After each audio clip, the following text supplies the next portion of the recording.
Okay, I will call the meeting of the Everman City Council to order. It is Tuesday, May 27th, 2025, and the time is 6:05. We're a little behind schedule. Everybody please rise for a moment of silence, followed by the Pledge of Allegiance.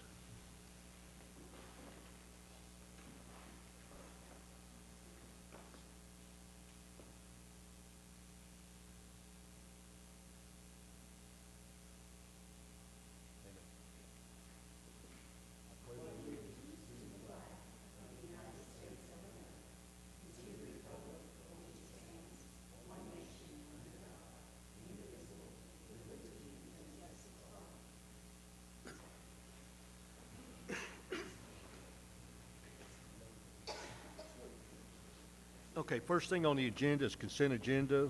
We have minutes from April 8th, 2025, regular council meeting, and then April 22nd, 2025, regular council meeting. I will entertain a motion.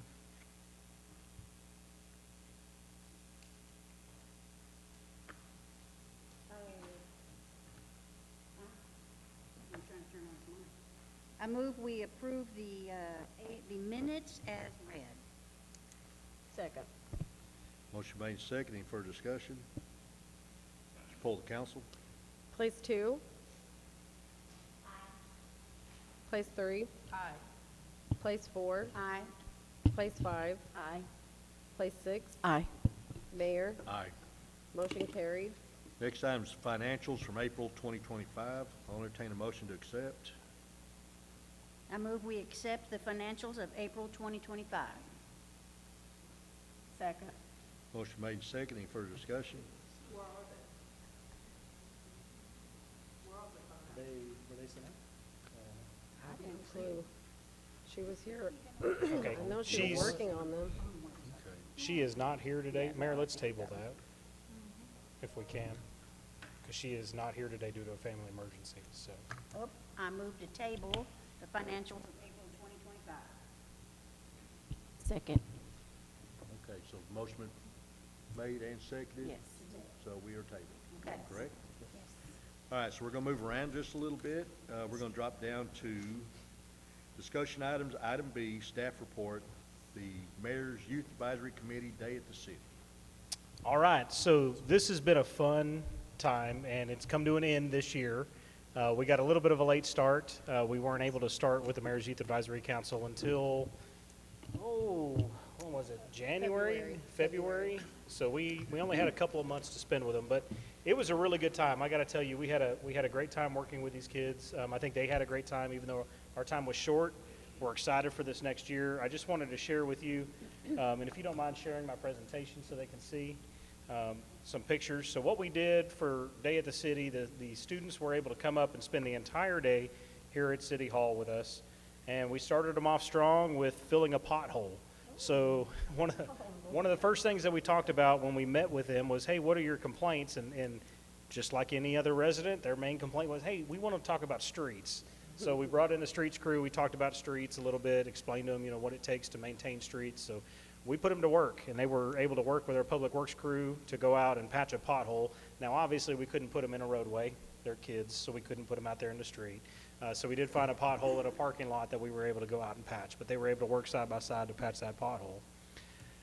Right after that, they went with our water department and were able to work and learn how to fix a water main break. Our public works crews put together an above-ground water line, kind of simulating what a water line would look like if it was busted, and they worked together putting a sleeve on it. They had a really good time doing this. A couple of them even began trying to race our public works crews to see whose time was faster. So they had a good time doing that. They got to explore our podcast room a little bit. We talked about public engagement. They had fun playing with the equipment in there. Then they got to work with our police department in processing a crime scene. Our police department set up a crime scene here along with the support from the Tarrant County Sheriff's Office Crime Scene Unit. And they got to be exposed to what it takes to process a crime scene and collect evidence. So that was a lot of fun. They got to take a tour of our dispatch center over at Tarrant County Regional Communications. I don't want to jinx our dispatchers if they're watching, but unfortunately it was a little slow that day, so they didn't get exposed to too much. But they did get to hear a couple of calls go on. Dispatch is probably screaming at me right now. Then Animal Control came over, Municipal Animal Services. Ray came over and shared with them what they do and their expertise. And he brought a friend that he had actually just captured. He had captured a snake and brought it over and let them actually work to capture it and play with it. You can see one of their reactions is pretty stark. She didn't care for it too much. And then they worked with our police chief, fire chief, and myself on an emergency management exercise. So we went through an exercise of what if a tornado was to come through Everman, and we talked about all the steps, worked through that exercise, and they did a good job there. Then they got to take a tour of City Hall and meet with city staff and kind of engage with them a little bit, learn about some of the different roles and functions. And then they got over to the fire department, and that's we saved that for the end of the day because we knew that Chief Watley was going to put them to work and probably sweat them to death, and they did. They sweat. They were hot. So he put them to work, got them set up with bunker gear, and they got to pull a hose line, force entry through a door, and then spray some water. So they had a really good time doing that. So overall, I think the feedback from our students was good. It was well received. It was a fun day. I would like to do this earlier in the year for next year just so we can get their exposure, but overall, I think we all had a good time and it was a lot of fun. So I definitely want to thank all of our students for participating this year, and I am excited that next year we will have the opportunity to have a couple more students. Unfortunately, this year we have 2 seniors that were appointed to the board, and they have just recently graduated. One of those is here, and one of those is Sierra Sibley. Congratulations. Mindy, do we have those? All right. And the other one is Larissa Frosto. She couldn't be here this evening. We've got a few students that had some conflicts. School's out, so now they're engaging in all their summer programs and stuff. So we had some students that couldn't be here tonight. But Sarah, we wanted to gift you with some flowers and congratulate you on your graduation, ma'am.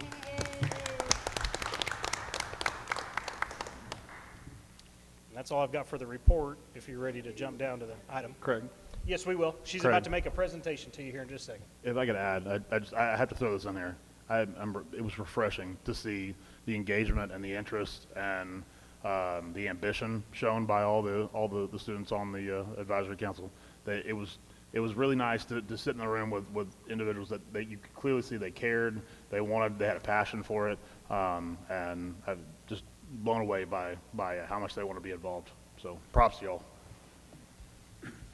Before we move on, I'd like to say I love this idea of getting the kids involved with the city. Because from the kids' perspective, you know, you go to school and you can complain because you don't know anything. You hear your folks, you hear your neighbors. But having them run through all of the big departments of the city, they now own a part of this city. And they are going to be wonderful ambassadors when they go back to school and look what we did. And that's contagious. Thank you, young lady. So we're hoping that this really goes over well, and just every month our kids are doing something, because that filters back through the high school. Very, very nice. I commend you. Future city council. Yes, future city council members, right? Okay, that was it.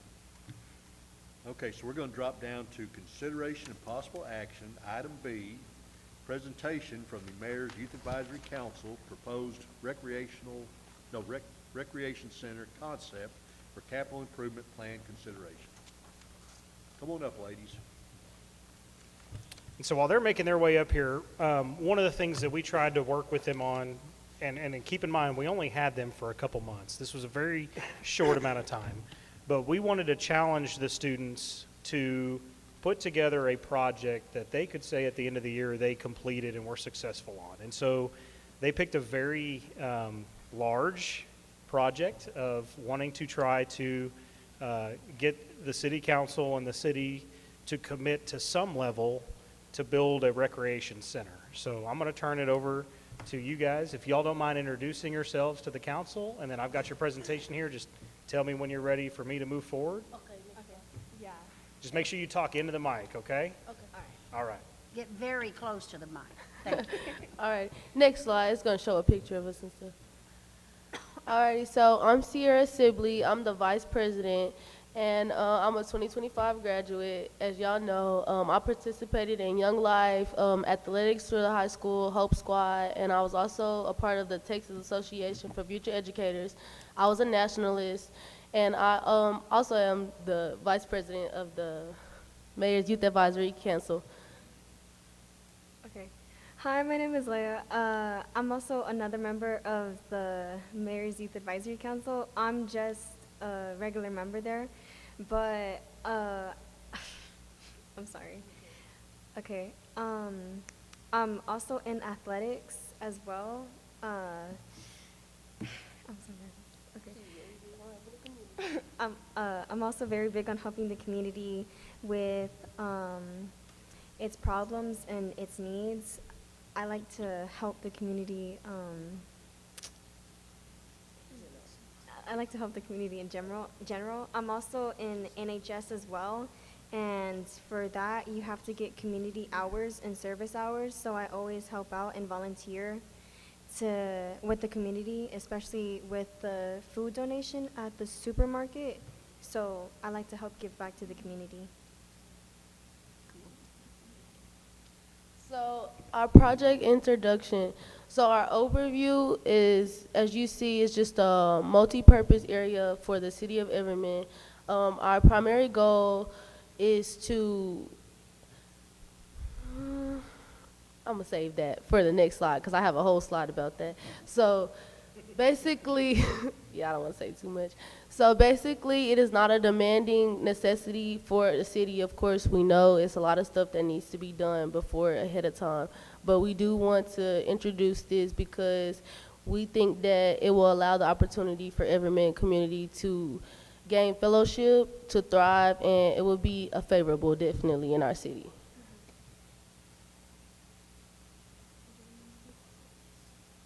Okay, here's the project scope slide. For the scope, it's a multi-court workout equipment facility. It also has breakout rooms, nursery, a nursery, which is also kind of like a kid's playroom, also a dance studio, a kitchen area, restrooms, a 2-story, also a second-level track around the basketball and volleyball court. Oh. We also have deliverables. Did I say that right? Okay. A comprehensive project purpose and intention, a 3D model of a proposed recreations build, also a, oh my God, an imaginary of city of Everman land suggestion. Also, the timeline for the recreation center proposed was March 2025. The research phase was April 2025, and the final presentation is May 2025.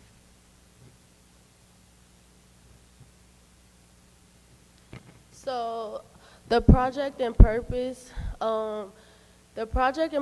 is for the development of a dedicated recreational center for the youth of Everman, Texas. This center will serve as a safe, inclusive space designed to meet the physical, emotional, and social needs for our young residents.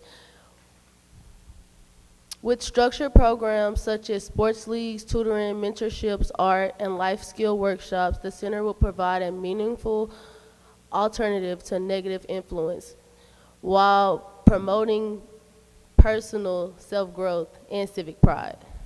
Investing in a recreational center is not a current need, but it is a proactive strategy to shape a stronger and more connected community by creating a place where young people can engage in positive activities, build relationships, and discover their potential. We lay the foundation for a safer and more vibrant Everman. Okay, this is the 3D model idea, exterior and interior. Here is the front elevation to what it's gonna look like on the front side. Can you go to the next slide, please? Here is the front, the left, and the right from the side point of view of the building. Okay, here's the inside. This is the main floor. There's the volleyball / basketball court. Dang, I can't read that. I think that's the tennis and the pickleball courts right there. And so also the courts will be multi-use. So not only will they be basketball courts and they will be able to be rented out, that way we could put money back into our community for the cost of how much it would cost to build this, we would be able to rent it out to AAU basketball teams. I know if you have like grandchildren or children, you know that like outside of school sports is a lot of money, and we could make a lot of money by hosting AAU tournaments, volleyball tournaments. We plan on having courts, volleyball courts and basketball courts that are like in the same court. Like one could come down and then the courts would already be built in. And on the main floor, we plan on having a concession that could help us out with cost of everything. And we also plan on having a thing where it could potentially, we could have like memberships so that we could possibly. Can I ask a question real quick? Yes. Your basketball court, is that 2 or 1? Yeah, so we plan on having 2 courts, Okay. and they're just next to each other. And they will both have volleyball courts, and they would, as we envision it, we can't put it on there, but it was like a divider that would come out the ceiling. That way we could have multiple games going on at once. Thank you.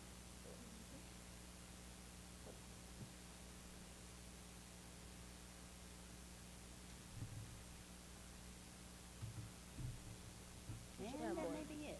Yeah, we should have more. We got more spots. I'm sure you do, my computer's just not like it.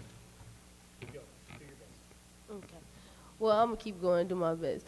So we had another slide that showed a little bit more, and then we had our conclusion. If you wanna start. Yeah. So the second slide, it also shows the second floor, which also has more breakout rooms and also more restrooms upstairs.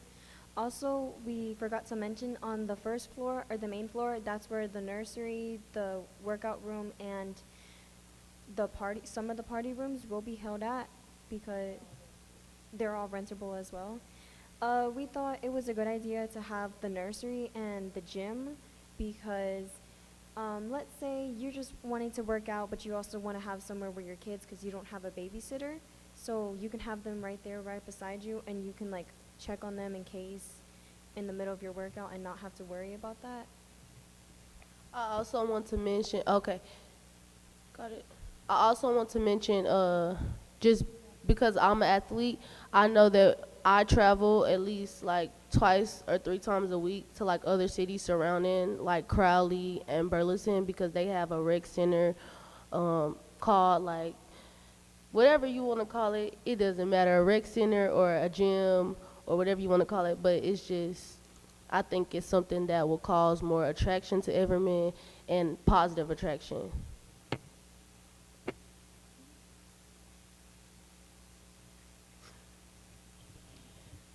So we'll go ahead and open it up for questions real quick, and then I'll follow up kind of at the end here. But if y'all want to ask them any questions, I'll follow up, help them out here in the end.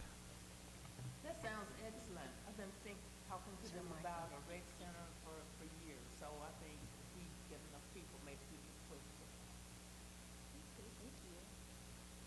it. Definitely agree. Well, yes, coming up with the plan and having something visual for us to visualize really, lets us know what our youth is actually looking for. And I agree with you guys too. We do need to think about our youth here and have something for them here and not have to travel like you, Crowley, Burleson to go ahead and do these things. So this is a great project. Good job. And okay. Part of the planning, did you guys look at how much money potentially could bring in to kind of offset costs? Was that part of your deal? We did in some of our meetings.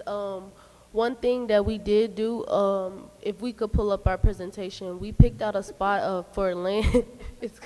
We picked out a visual spot for land for you guys, and it wouldn't be too far from the Civic Center. It's actually right across where the baseball field is. We have a picture of the land right there, so y'all could picture it.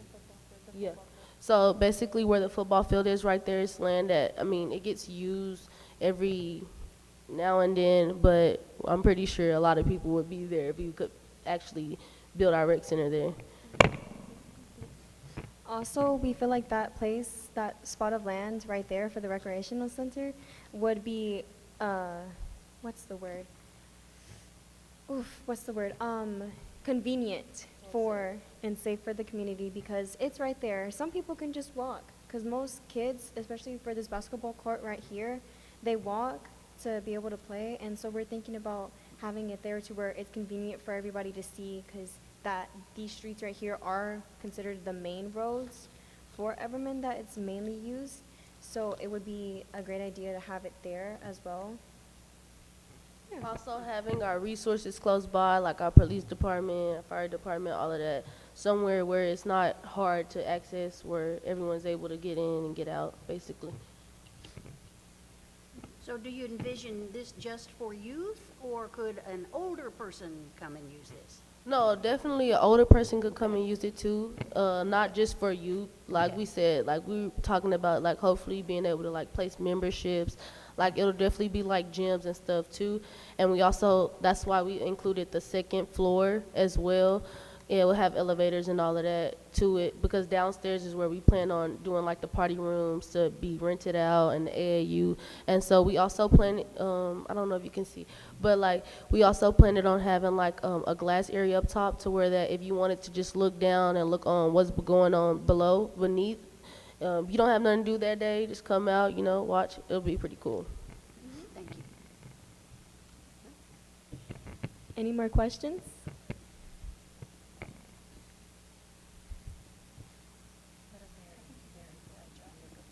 Well, I have no, I'm just going to reboot when all else fails.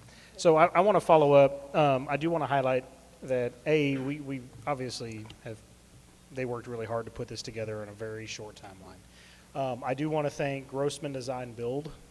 They came in and stepped up at no cost to work with the youth to develop the site plan that you see before you and develop the concept. They were excited to be able to work with you. So they got to work, you know, they didn't create these engineered plans by themselves. They got to work directly with engineers and architects on designing something based off their concept. So I'm glad that they were exposed to that. The size of the building is roughly 31,000 square feet when you include both floors. It is 2-story. Average cost for a building of that type is around $325 to $350 per square foot. So don't fall out of your chair. This puts the total cost package for this proposal at about $10 million. We are not seeking official inclusion of the capital improvement plan right now tonight. We ran short on time trying to put this together. But what they are seeking and what they are asking is for your approval tonight for consideration to include this going forward in the capital improvement plan. So if you so choose to do that, then staff would then take charge of taking this project on and carrying it on for inclusion into the future planning and capital improvement plan. So they know, we talked about when we first started this off, they said, hey, can we get a rec center built before we're done? Let me tell you about how government moves so slow. So unfortunately not, but I think we've been able to put together a pretty good plan for your consideration tonight. I do want to applaud them in their work. This is all them. They did everything from start to finish on this project. So I'm very proud of them. The presentation you guys put together tonight was very professional, very well done. So I definitely want to highlight that. I just want to make you aware, we're still waiting for Wichita Street to be started on, and it's supposed to have been done last December, so they hadn't even started yet. I've got my presentation up. Can you throw it up there? So here's the proposed site that she was mentioning regarding the current football field. When we were talking about potential sites for this, staff actually recommended the current football field because it's an underutilized site, very hardly used by anybody now, and we thought this would be an appropriate location. That would also help reduce costs because there wouldn't be any land acquisition costs associated with it. As you can see, the lower floor would be 16,687 square feet, upper floor about 14,000 square feet for a total of just over 31,000. So roughly $10 to $11 million would be the proposed cost of this building as it stands today. And again, remember when we build our capital improvement plan, we always calculate for inflation in years going forward too. So Okay. that would be included in there as well. So I'm a visual learner. How would the footprint of this building compare to the Forest Hill Community Center? Just the outside footprint. So can you see, so here are your elevations. So this is, the top line there is if you were standing in front of the building on the north side looking south towards Pittman Park, the top is what you would see. That would be the footprint of the building.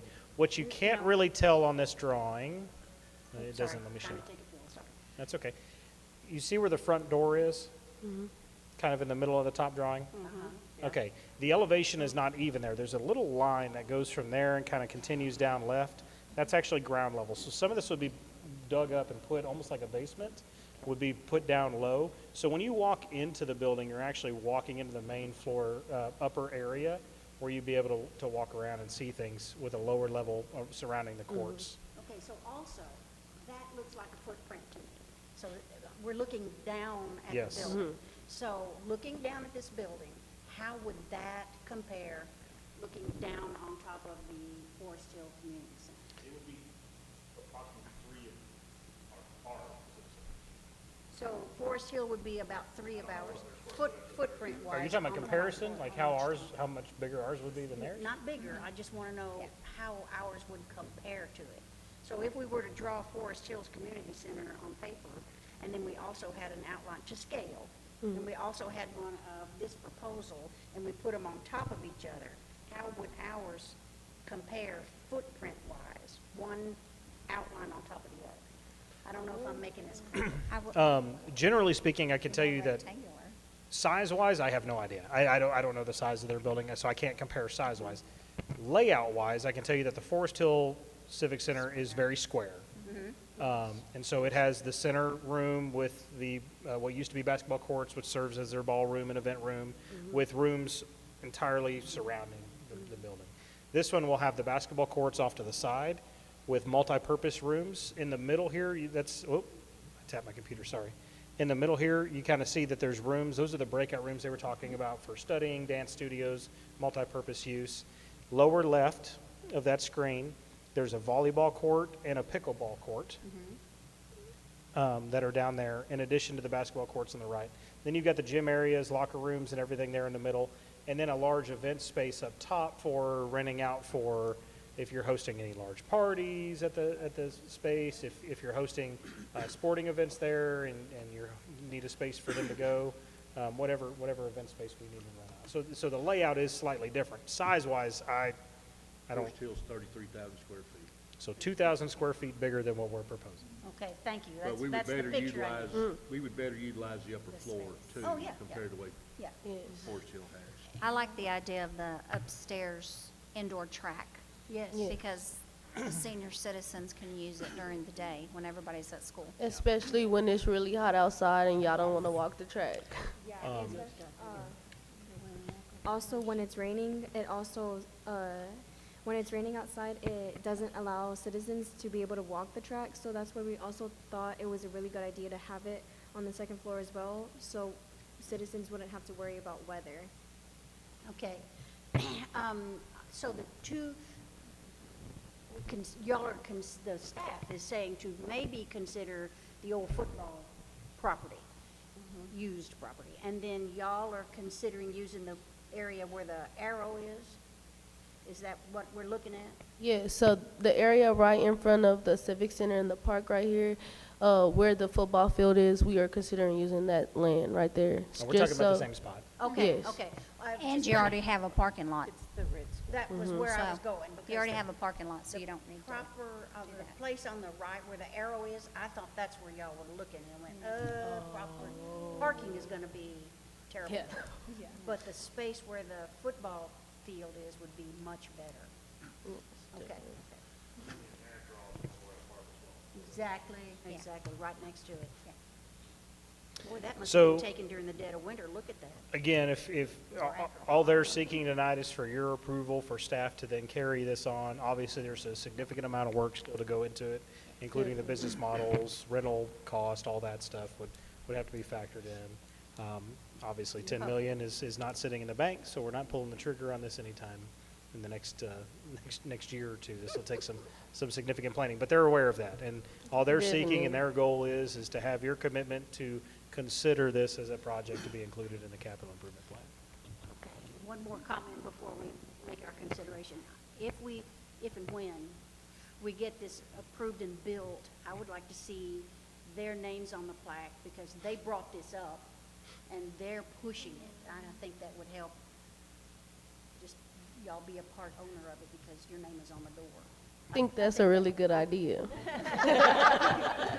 We won't be able to get it done before you graduate. but- Okay, Okay, We can also, like in a capital improvement plan, I know this one company that had a big glass mirror, and the size of your name or family members, you can purchase to put your name on there, which oh might yeah, would good, that's good.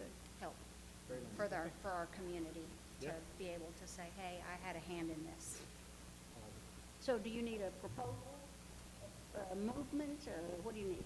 We would be seeking a motion to approve this project, I guess, for staff consideration in the capital improvement plan. Is that?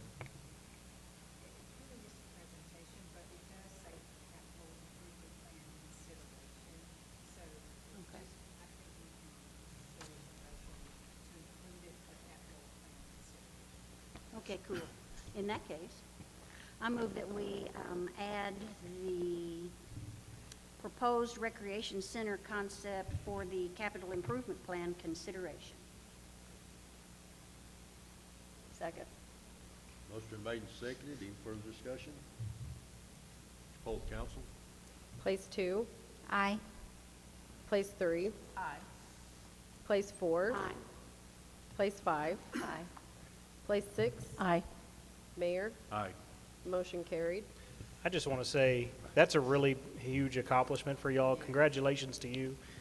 Great job this year. Mayor, if it's okay, I'd like to just take a quick photo of them with all of the council. I mean, they serve you, so I think getting a photo of them with all of you would be a great thing.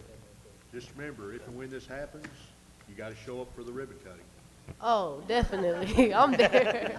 Even Well, if you're whatever in you do. college in another state. Yeah, Yes, you'll see us there. I will be attending UNT in the fall, so I won't be too far. Yeah. Also, ladies, this goes on your resume. Really? Oh. All right, what are we gonna do? Yeah, are we gonna?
Got to hit the button. Okay, now we're going back to number 5, presentations, the swearing-in ceremony, Code Enforcement Officer Ryan Torres. All right, so I know this is a little bit of a surprise for you on the agenda. We've had some staffing changes. Obviously, we've had some short staffing in the police department that has required us to kind of take some focus away from code enforcement just to be able to function within the patrol division. After some conversations, I've made the decision to go ahead and move some folks around. Ryan Torres has expressed an interest in serving as our code enforcement officer. I know that code enforcement is probably the number 2 complaint that I receive in my office currently. Number 1 still being streets. Second complaint is code enforcement, and just having the ability to focus on that.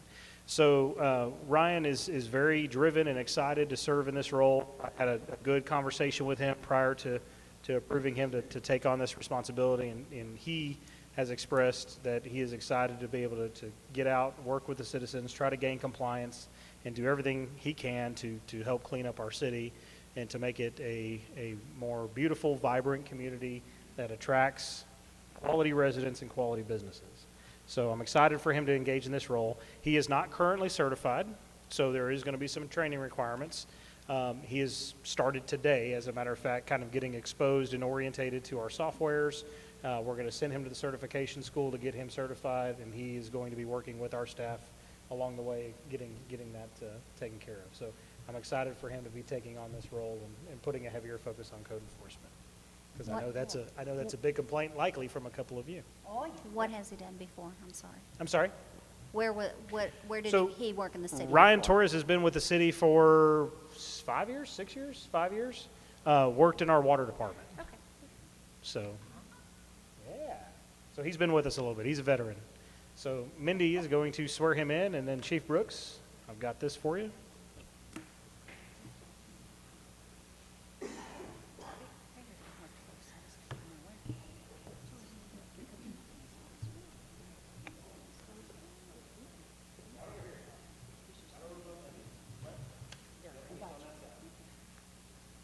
Right hand.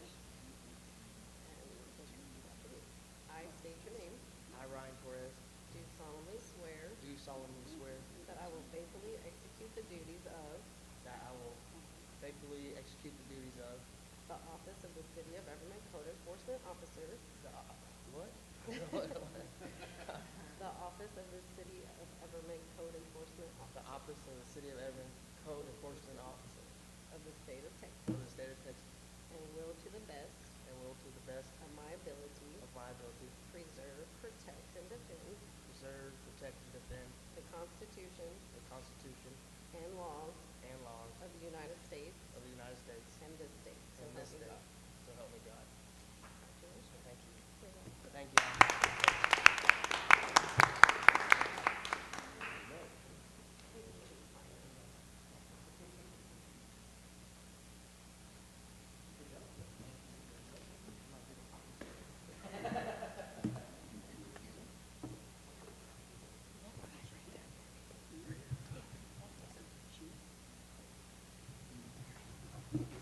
Hey, Ryan, what he didn't say was half the complaints are because of the people getting written citations for code enforcement issues. You can't win, so. Yes, yes. Thank you. Thank you, sir. Okay, next item is citizens' comments. We have Johnny Allen. Yes, I had a couple of things that I wanted to talk about, my 3 minutes. The first thing is the trash. On 2 separate occasions, regular trash and recycle was picked up at the same time.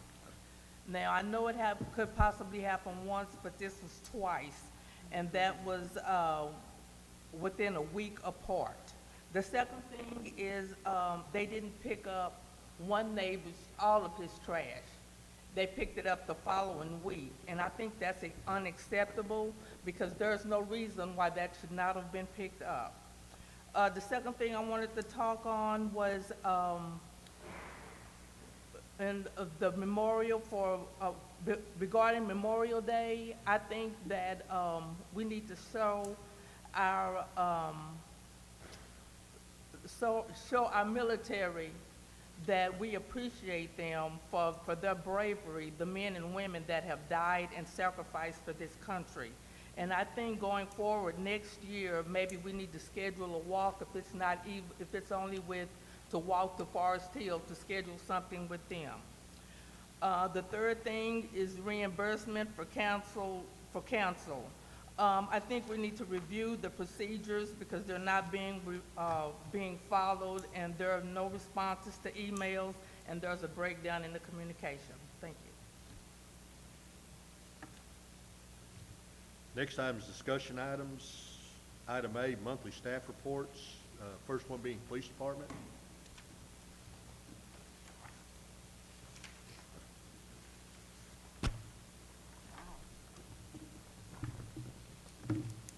Good evening. Got similar numbers to last month. Is for- the mic on? It should be. It's a little low. This month, our total dispatch calls were considerably higher. Our officers responded to, excuse me, 1,820 calls for service. Included in that were 17 traffic crashes.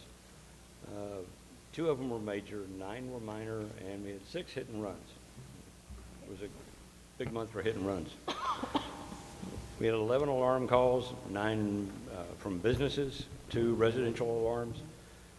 Our assaults were at 10, 3 of which resulted in arrest. We had, our officers responded to assist other agencies 10 times, and this month it was confined to Tarrant County SO, Forest Hill, and Fort Worth PD. Didn't have to go to Kennedale this month. We had 3 burglary in progress calls. 1 resulted in an arrest. We had 5 burglary investigations, but 4 of those were unfounded. So we had 5 legitimate burglaries. It's a combination of residence and car. Disturbance calls went up quite a bit. We had responded to 60 disturbance calls. 44 of those were general disturbance, with 16 domestic disturbances. So both of those increased a little bit. One of the disturbance calls did result in an arrest for assault.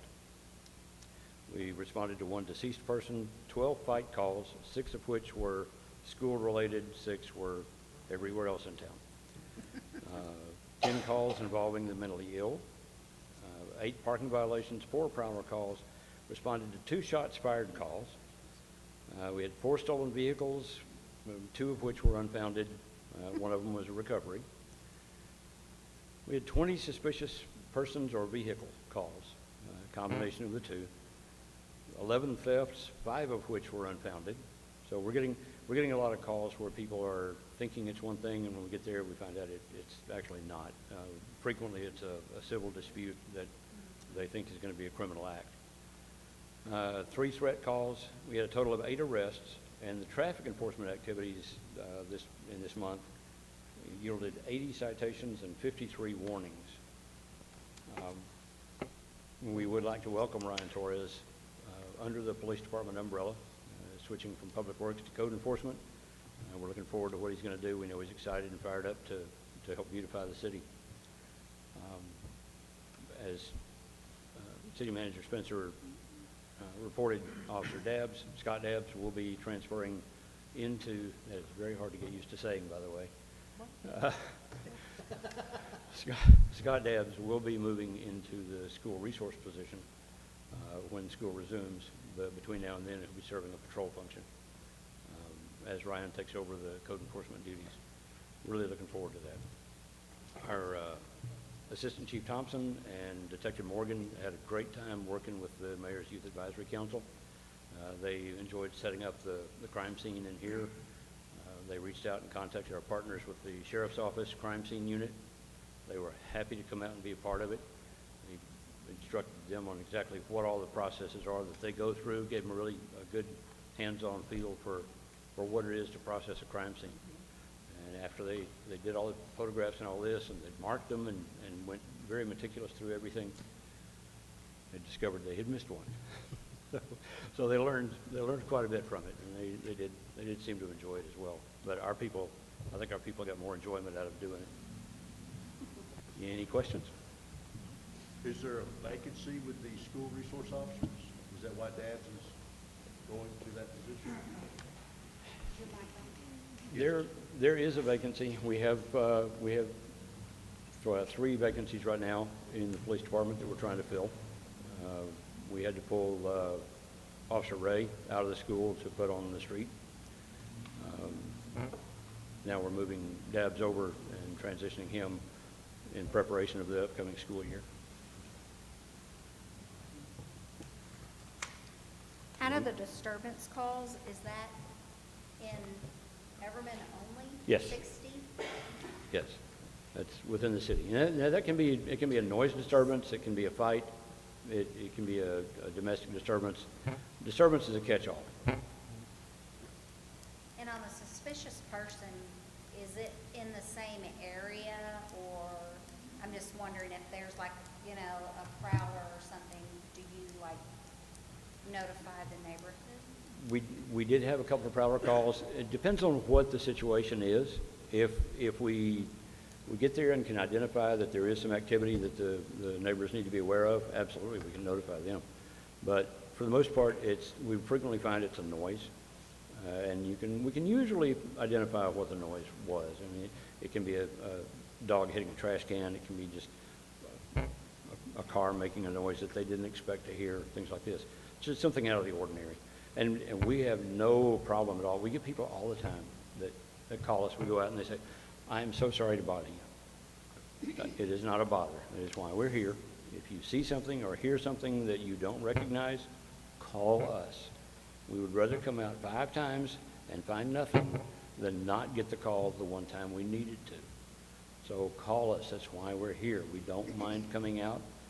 We will do our best to identify what it was and set your mind at ease. And we stay in the area for a while, and we put it on close patrol if necessary. I mean, we go out of our way to make sure that everybody feels safe. This is home. Are the majority of these calls at night or in the daytime? Depends on what it is. The suspicious people frequently are at night, but you'd be surprised, there's a lot of them in the daytime too. And it's somebody, a lot of times we find that it's a door-to-door solicitor. They're out there trying to sell you energy or a cable or something like this, and they don't know. There's somebody knocking on the door, not going to go to the door to find out who it is. Don't blame them. Call us. We'll come out and check, make sure they belong. A lot of people with bad intent will pose to be somebody legitimate. So we'd rather come out and make sure and verify them. Question about your parking violations. Yes. Do you know off the top of your head what kind of parking violations you're talking about? I don't. I can find out. I'll contact you later. We get calls about people parked in fire lanes, parked too close to a fire hydrant. Our officers will see parking too close to a stop sign. You've got to be a set distance back. Any number of possibilities. So the officers, while they're on their duty shift, they're driving around, and if they see a violation, they stop and write a ticket or a warning, or what do they do? It depends on what it is. If it's blocking a fire hydrant, then the options are contacting the registered owner, having them move it, tow it, issue a citation, depending on what the circumstances are. Normally, they'll get depending on the condition of the vehicle, they may get a red tag, they may get a citation, they may just get a warning. Okay. A lot of it hinges on whether or not we can contact the owner. Okay. But our officers are doing that? Yes. Okay, that's what I want. Thank you. Anything else?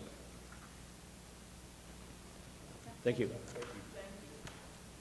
Next item is fire departments.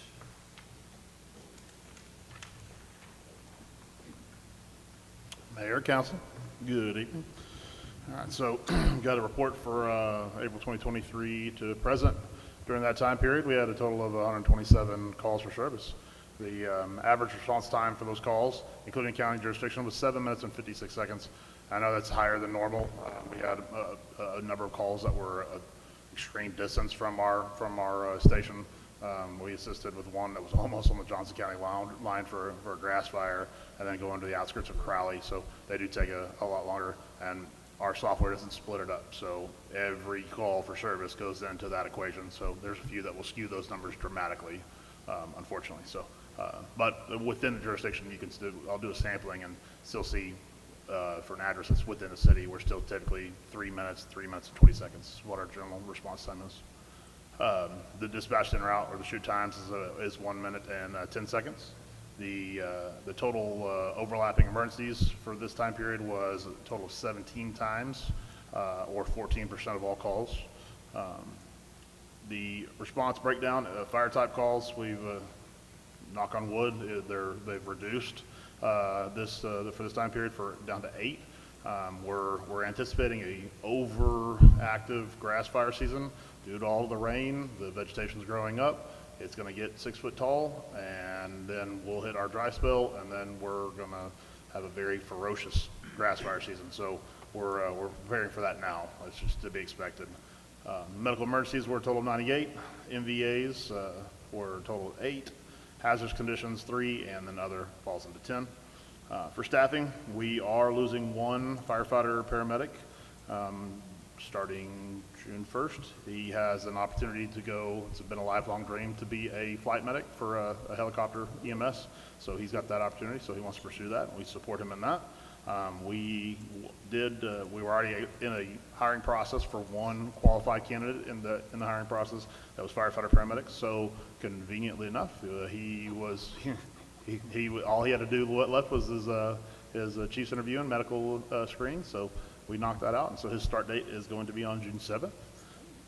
He'll begin his FTO, and it takes generally about 1 to 2 months for him to, if they've got experience, which he does. He's got a number of years experience, so it should take maybe 2 months to get him through his medical FTOs and released to full duty as a working firefighter paramedic. All right, so brace yourself. Celebrated America update. As of today, we have 42 vendors approved. So this beats last year already, and we still have a month to go.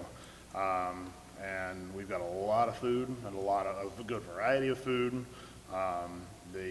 Everything is pretty well booked up. We've run into some learning opportunities because, as y'all know, years past we've utilized Burleson sound stage.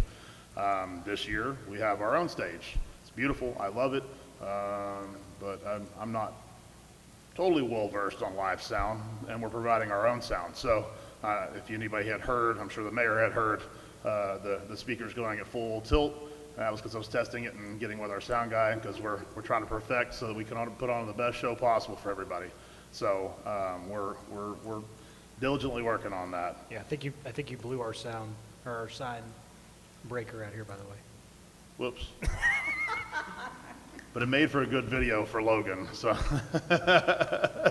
I closed all the doors and prepared them before I did it. So and then we went outside and tested it again. So the special treat for this year, I have to throw this one in here. It's written in more of like a third person because I expected to be at Tarrant County ESD's meeting tonight, and so the city manager was going to read this to y'all for me. But I am going to dazzle y'all with my rendition of the national anthem in accompaniment with the band's guitarist. So we're going to kind of tag team back and forth and play rhythm and then lead on top of it. And so hopefully something comes out that doesn't embarrass me in the city. So 2 thumbs up for that one. But we're gonna hyper focus on the patriotism this year at the beginning of the musical portion of the evening. We're going to open it up with our chaplain and do a prayer, and have possibly somebody come speak. We even Ms. Mackey come up and speak about the patriotism in the armed services and whatnot, and do a really hyper focus on the meaning of the day, the meaning of the celebration, and what it means to be an American. And then reminder that the event starts at noon. We did push it back 2 hours, just because it's a long day, and it drains you. But we also went a little bit later. We typically we're done at 9 o'clock. We're going to be done at 10 o'clock. That gives a cooler time, an extra hour of cool time, because we've noticed that in years past, about 7:30, we get an onslaught of people, and we just get a massive rush. And we wanted to make sure that massive rush had an opportunity to come, eat, drink, enjoy it, and partake in all the events that we've got going on. So we figured an extra hour later, and then at 10:01, the second that the band hits the mics and turns them off, it's going to be the best fireworks show south of I-20, right across the street from us. And then one other update, unrelated to that, we did, every 2 years we had to renew our EMS license, and so that was the only other thing that's for operational business we did, just had to renew our EMS license. So we got a clean bill of health by Texas Department of State Health Services, so we're good to stay in the ambulance business. Awesome, yay.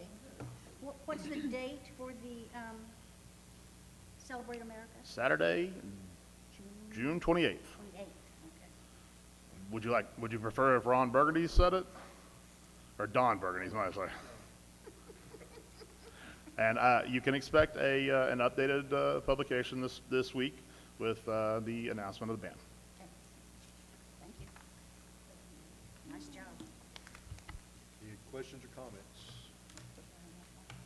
I do have one, sorry. So, your overlapping emergency incidents 17, is this a trend? I don't have your other reports in front of me, but are we 14% of all calls, overlapping calls? Is that an upward trend? Over previous years, yes. We have been consistently in between 15 and 20% since I have been specifically running this stat for council reports. We're generally, you know. I noticed it, so it says total of in-city overlapping emergency incidents. Mhm. So this does not include, if you guys are already on an in-city run and then a county call drops, it doesn't include those. No. This is specifically city responsibility, not while you guys are out in county, another call comes in. This is, you got 2 incidents in the city at the same time. Now, it is, Or is it total? it's total of Okay. if the apparatus are on an incident that is in city, the secondary incident could very well be a mutual aid response. I haven't looked at that, but the actual dispatch address, because that's what shows up on our CAD report where we're at, on the CAD report, if we didn't respond to it, then it doesn't show because we had no apparatus response, so it would bump to a Rendon or a Crowley CAD report. But if the originating call would be we're on a call in the city and we drop for a secondary call. I think what concerns me is that, and as we're coming into budget, maybe on your next month's report, can you show a trend? And again, let's see what that trend line looks like. Because as we're coming up on budget, we're talking about firefighter staffing, we're talking about ESD staffing. I think on your next report, if you can include that, that would be really insightful to see if this is an upward trend, and we're getting more and more duplicate calls, and that's something that as we come into budget, we're gonna have to take a look at. Absolutely. And I mean, that's 14% of all calls, it seems high. 14% of the time, we don't have an apparatus available, right? right. So we're having to rely on mutual aid. A mutual aid, ambulance to get yes. there. And what's the average response time for a mutual aid ambulance, do you know? Closer to 7 minutes, to 6, 7 minutes.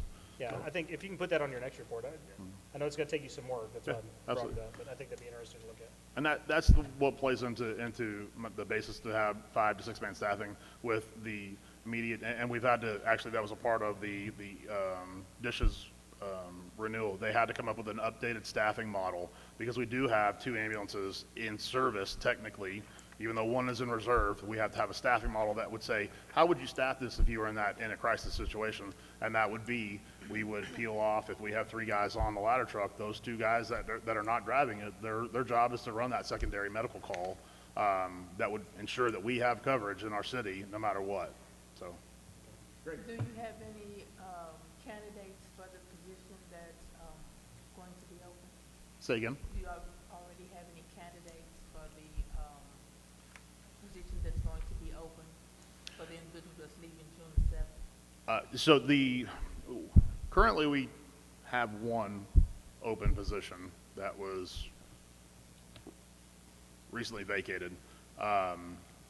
The position that we're speaking of on this is the 1 firefighter that will be leaving on June 1st, and then the firefighter that will be starting on June 7th will be in place of him.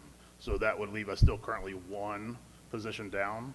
I've been in talks with the city manager. We're coming up with some ideas with budgets and with salaries and focused on public safety, just because with the understanding that salaries throughout our region for police and fire they're skyrocketing, which leaves us at the bottom of the list with being competitive. And I know that Let me pause you, because I don't want to get too Get off far off track, the topic of the report. Yeah. But the answer is yes, he does have staffing, but we are looking at changing that model, and that will actually be on the next council agenda where we can take a little deeper dive into what we can do with that position and that funding. But I don't want to get too far Yeah. away from the staff report, Yeah. if that makes sense. Absolutely. Anything else? Good job. All right, thanks. Thank you. Next item is animal control and code compliance. Evening, Mayor, Council. Be giving you the stats for animal control for April 2025. Animal control had 126 calls for service. They investigated 3 dog bites, which were all out of Forest Hill. Their dog intake was 66, which was 65% more than this time last year. The cat intake was 17, which was a decrease of 77% from last year. The live release rate was 93%, which is a 5% increase from last year this time. Adoption, transfers, and returns to owners was 81, which is an increase of 36% from last year at the same time. Animal control had 1,459 phone calls, and then they had 15 off-site event adoptions. 15 events? Awesome. No, adoptions at the events. Oh, adoptions, okay. Yep. Now, wow, y'all are busy. May I ask a question? On the far left, it says calls for service 126, but your phone calls are 1,459. So the calls for service are the ones that, when they actually go out for calls for service, the phone calls is just people actually calling the animal control or the animal shelter. So they field calls all day long? Do you have any cats for adoption? You know, asking questions, those kind of things? That's phone calls. Okay. Calls for service is, hey, there's a loose dog, can you come pick it Okay, up? okay. So they're tracking that actual call for service. Gotcha. Much better, thank you.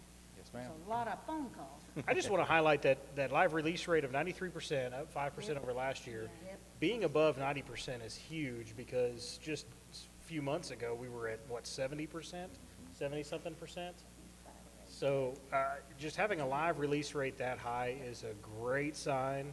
And I know Ray's not here, but I'll give the kudos to you and give kudos to them. That I think a lot of it is attributed to their adoption events and being out and getting these animals out and making space. I think they're doing a great job. That's an amazing job. Yeah, they're faithful. You guys are doing a great job. Plus you got a new vehicle. Yep. Any questions or comments? Fantastic job, John. Okay. And then as for an update for code, I don't have an update for code, but once Ryan completes his school, his code enforcement class in August and takes his state certification, hopefully, no, there's no hopefully, we'll be able to give you an update once he gets done with that. He'll also be under Corporal Dabbs for, I think it's a year, until he can actually go out on his own. So, but for now, he'll still be working with Corporal Dabbs. He just can't technically go out and enforce the codes because he's not code enforcement certified, which he'll be taking the class in August. But he can't enforce the code. What do So- you mean by that? So he can still go out and advise people of the violations that they're in, but unfortunately, Corporal Dabbs is the one that would have to do the letters or the citations. Well, hold on. Let me clarify that just a little bit. The Texas Department of Licensing and Regulation requires for a code enforcement officer to be certified that they have to be supervised by a fully licensed code enforcement officer for 1 year. So Corporal Dabbs will essentially be supervising the work, meaning he will proof the work that Ryan does as he goes forward. It doesn't mean that Ryan can't go out and do his job without Dabbs attached to Okay, him. that's what I was thinking. It just means that Dabbs will have to supervise the work that Ryan is doing for a year until Ryan can get fully licensed. One of the things that we're looking to do, the whole goal of code compliance is not to write tickets. The goal of code compliance is compliance. Or code enforcement is compliance. We're trying to gain voluntary compliance. Anybody, a representative from the city, can issue a notice of a violation. There's nothing wrong with issuing the initial notice of violation. However, you cannot take enforcement action, i.e. issuing a citations or a summons on that violation unless you are certified. So Ryan's initial focus as we're looking to launch this will be, let's get as many voluntary compliances as we can get by the issuance of many notices, and he is just going to shower the notices out to try to gain voluntary compliance, then allowing us to build up a list of continual violations that once he is certified working with DABS, then we can issue those summons and citations on those instances. Okay, now Does that make sense? Yep. Does that break it down a little bit for I you? like it. Thank you. Yes, ma'am. Anything else? All right, thank you. Thank you. Next item is Public Works. Good We evening. got a lot of pictures. Good evening, Mayor and Council. It's good to see you all here today. We're just gonna review what's been going on for the past month. Here we'll start with water and wastewater. So throughout this month, we had 2 sewer line repairs, as well as we had to run about 6 times different areas of our wastewater system. Either they had a blockage or someone called that they had issues with their sewer. So we went out and investigated and helped them out and get them going at their homes or at our sewer main. On the water side, we had about 80 plus work orders. And the reason why we put a plus there is because the month's not done yet. So we don't know what happened today or tomorrow. But we went ahead and put what we had in our books. So 80 work orders. Underneath that, we have the Public Works Rodeo. That's an event that happens once a year for Public Works, and all the cities around get together and kind of compete and see who is better of operating equipment, as well as just like the youth advisory did here and fix that water line. They had an event there where we had to do who does it faster, who can do it better, and then they deduct points and stuff like that, and they get like a gift card or a kudos for the city of Everman did this or what place we got and stuff like that. So it's pretty nice. We're working to get a place hopefully next year. There's other cities that had a lot more employees, so Yeah. they're the ones that actually took most of those places. Yeah, but it's fun to just participate. Absolutely, yes. The guys had fun. We also had 2 curb stops, 3 main breaks. Also, the new fence at Columbine well site is being installed as we speak. It's going to be an 8-foot fence, so there's no barbed wire needed according to TCQ standards. And then we also, of course, had the Mayor Youth Advisory. Did I say that right? Water main break simulation out here, as well as the Public Works with the pothole. So they had a lot of fun. They were able to, as we saw today with the young ones, they did awesome. They were really excited. Even the guys were like, can we do it again? So they're excited to do it again next time. And as we see there in the pictures, those first ones, we see the water main breaks and a sewer repair. That sewer repair was about 7 foot or 8 foot deep. So it was a little bit dangerous, but the guys were able to take care of it, make sure it was safe. Everybody was able to get home. There's also some pictures there on the special event there for the Mayor's Youth Advisory Council. As you can see, there's Ryan and a couple of the guys there from Public Works. They did great. They had fun. Now, as we move into the following, parks and streets. We had the bulk trash pickup park at the park in Johnson Park. It was a total of 10 trash containers that were filled. So that's about 200 yards of trash and debris that we were able to clean up throughout our town as people brought them in. So it was a great event. There's a lot of people. Again, the guys really enjoyed working with the people as they come in. There was 12 potholes that were filled. There's been a lot of rain. We're just trying to do as much as we can because of this rain. It's hard to do more of those potholes. The guys did inspect the storm drainage system. So every time it rains, we go out there and inspect it, make sure there's no branches, anything that's blocking it, make sure the water's passing by, and there's no things that will cause a flood without that would cause any issues. Of course, we maintain the routine on the park, equipment, maintenance. We set up for 11 total events here at the Civic Center. Clean up the animal shelter, so mow and weed eat, help clean out the area, make it look nice for when people go and adopt the animals. It looks presentable. And we had some inspections that Rodolfo helps us and do some inspections at home. And as you see there's some ideas or things or pictures that we can see the work that the guys are doing. before and afters, so you can see the steps that it takes to do the potholes there. There's several of them, just to give you an idea. And also an idea how the animal shelter used to look like, and now that it's nice and clean as well, towards the bottom, before and after. And once again, we got pictures of the Mayor's Youth Advisory Council when were fixing that pothole behind the City Hall. So it's been an eventful month. We have had a lot of fun with everybody, and I think that's pretty much it. How many staff do you have? Staff? Staff. In Public Works, I have 11. So what's all required in the 80-plus work orders? Those are residents? Yes, ma'am. So like anything from meter changeouts, or there's a water leak somewhere, or somebody calls, there's something going on with the sewer system, or any type of call. On that, That includes road repair too, right? Absolutely. that's all right. On that first page, you've got 2 curb stops. What does that mean? So those curb stops are where you turn off your water at the meter.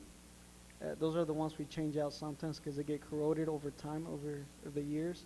So we have to change those out. So you're taking the water meter out and exchanging? Or Not the changing? water meter, but before the water meter, there's a cutoff key. I don't know how to explain it, but like It's a called, valve. it's called a curb stop because that's where the city water line ends, Cutoff at the valve. curb, and it's a water cutoff, so they shut the water off there. That curb stop connects to the water meter. The water meter connects to the residential or commercial water line. Right. So that portion right before the water meter is what they've had to go in and replace, because that shut-off valve will get worn out. Okay. So when you're looking down at your water meter, can you see that cutoff valve in it? Yes, ma'am. Okay, that's what I wanted to know. You have to have a water key. Yeah. Just turn it off. Yeah, I've seen people trying to do their own. Also on Parks and Streets page, storm drain maintenance. What did you mean by that? So on the storm drain maintenance, every time it rains, we go out there and make sure there's no branches, debris that are blocking the way of the water. Okay. So just to make sure that it's clear and we don't have any issues further down the Okay. road. Just a comment. It's grass growing season, and people have others come out and mow their lawn. And then they get these blowers, and they blow all that nicely clipped grass out into the street. And I know that we've got, I don't know if it's an ordinance, but we've got something that says they should not do that. I've seen it 1,000 times. I drive by and I say, you shouldn't blow that into the street. Yeah, right, and they keep blowing. Is there anything we can do to publicize to stop that?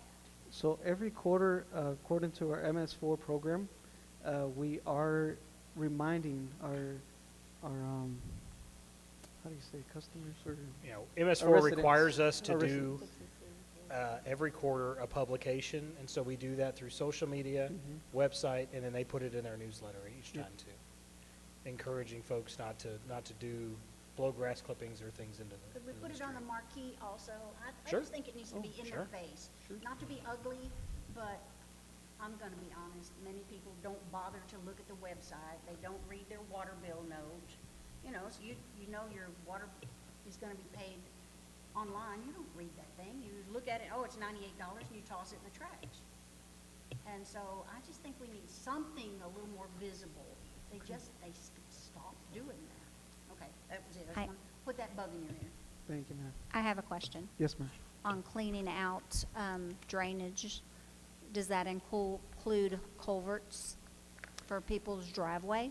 I clean out my own, but I'm just saying a lot of people do not, and the water backs up. That's why there's flooding. So we don't own that portion. We may have a right-of-way through there, but it is typically the resident or property owner's responsibility to keep that area clear and clean. Now, there have been times, I'm not going to say that we haven't had to go out there, but we typically only do so if debris is too large to reasonably expect a resident to be able to clean that out on their own, those kinds of cases. But it's really on a case-by-case basis because it is the property owner's responsibility to maintain those. Any other questions or comments? All right, thanks, Gilbert. Okay, now we're back to consideration of possible action. Item A, resolution number 2025-05-01, resolution of the City Council of the City of Everman, Texas, strongly opposing the proposed redistricting of Tarrant County Commissioner Precinct, citing legal, operational, and representational concerns and demanding transparency, impact analysis, and equitable representation for municipalities. I will entertain a motion. I move we approve resolution number 2025-05-01 as read. Second. Motion made and seconded. Any discussion? This was why I was waiting for Arlington to see what they were going to do. Fort Worth did the letter, and I have signed off on that letter. Ken Ayers signed it. Apparently, there's many more that would like to have, but they didn't catch wind of it. So They postponed that redistricting, didn't they? They want more information on it. It did not pass. they haven't voted on it yet. They will vote on it on June the 3rd. It is set to be voted on June the 3rd. They have proposed 5 options that are up for consideration.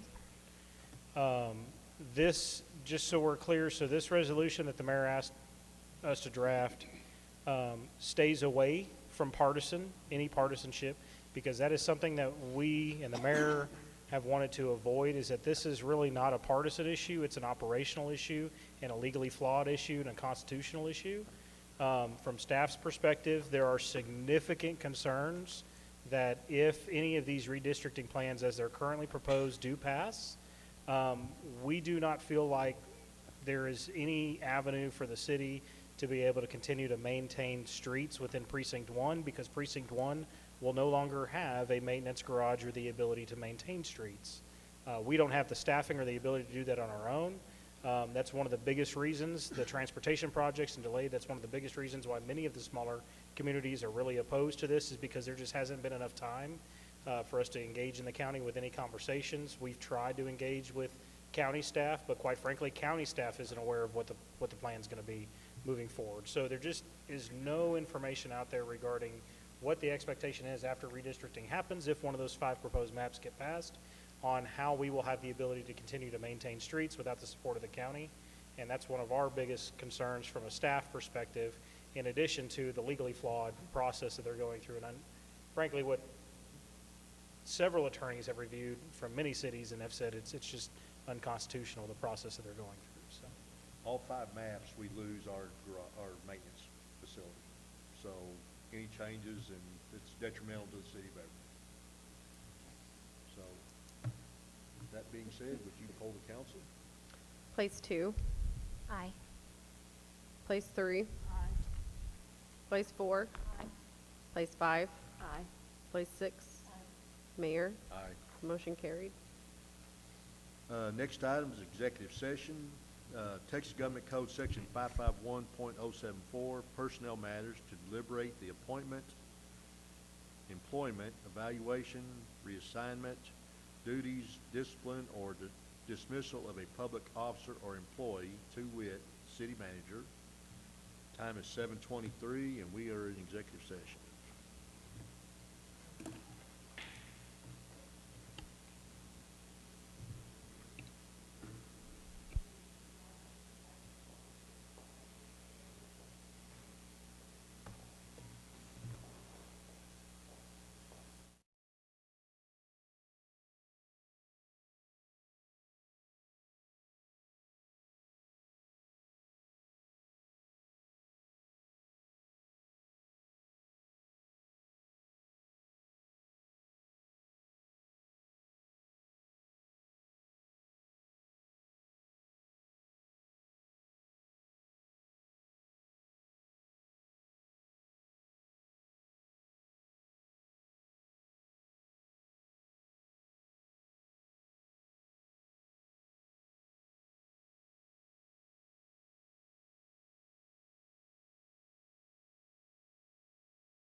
So I'll call the meeting back to order.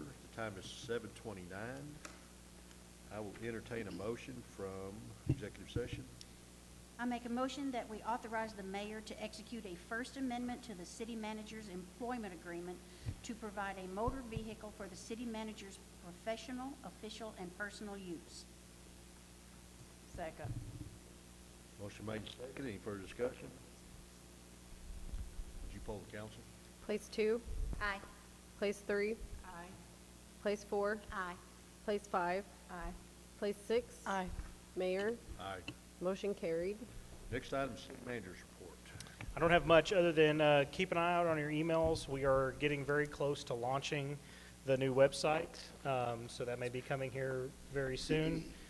Mindy's been working with Civic Plus to get this going. We're currently working with all the department staff to make sure that the new website is fully updated before we actually go live with it. It will replace our existing website that's being used today, so citizens don't have to change anything that they do. It will go in place to this new website platform, and it should also eliminate the old website that you can still sometimes get to through some search engines like Google. You'll find yourself landing on the old website for some reason or another. So we're getting very close to launching that and getting that ready to go. Otherwise, we're just working on getting ready for budget season. And celebrating that. And, you know, no, that's his job. Oh. But yeah, we're working very hard on budget preparations and getting ready to do that. So that's all I've got. Okay. I really don't have much other than the fact, you know, I participated in the graduation for Everman on Saturday, and Miriam was there. There was, what, close to 500 kids?